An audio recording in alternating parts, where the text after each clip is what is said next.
Hello, Nunakkuzhi എന്ന ചിത്രത്തിൻ്റെ ഏറ്റവും പ്രധാനപ്പെട്ട OTT അപ്ഡേഷനാണ് ഇന്നൊരു വീഡിയോ ഭാഗത്ത്. വീഡിയോയിൽ മുൻപ് വീഡിയോ ലൈക്ക് ചെയ്യുക, ചാനൽ സബ്സ്ക്രൈബ് ചെയ്യാൻ വേണ്ടി ശ്രമിക്കുക. ബേസിൽ ജോസഫ്, ഗ്രേസ് ആൻ്റണി, മനോജ് കെജൻ എന്നൊക്കെ പ്രധാന കഥാപാത്രങ്ങളായ ചിത്രമായിരുന്നു നുണക്കുഴി. ചിത്രത്തിന് മികച്ച പോസിറ്റീവ് റെസ്പോൺസ് തന്നെയാണ് ഇപ്പോഴും പുറത്തുവന്നുകൊണ്ടിരിക്കുന്നത്. അതുകൊണ്ട് തന്നെ എല്ലാ സിനിമാ പ്രേമികളും ഒരേപോലെയാണ് നുണക്കുഴി എന്ന ചിത്രത്തിൻ്റെ ഓരോ അപ്ഡേഷനും അറിയാൻ വേണ്ടി കാത്തിരുന്നത്. അങ്ങനെ കാത്തിരിപ്പിനോടിൽ ചിത്രത്തിൻ്റെ ഏറ്റവും പ്രധാനപ്പെട്ട അപ്ഡേഷനൊക്കെ പുറത്തുവന്നിരിക്കുകയാണ്.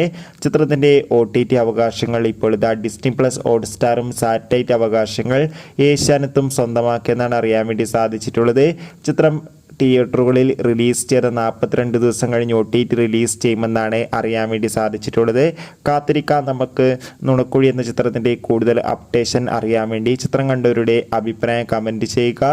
കൂടുതൽ സിനിമാ വാർത്തകൾക്കായി നമ്മുടെ ചാനൽ ഇപ്പോൾ തന്നെ സബ്സ്ക്രൈബ് ചെയ്യാൻ വേണ്ടി പരിഗണിക്കുക.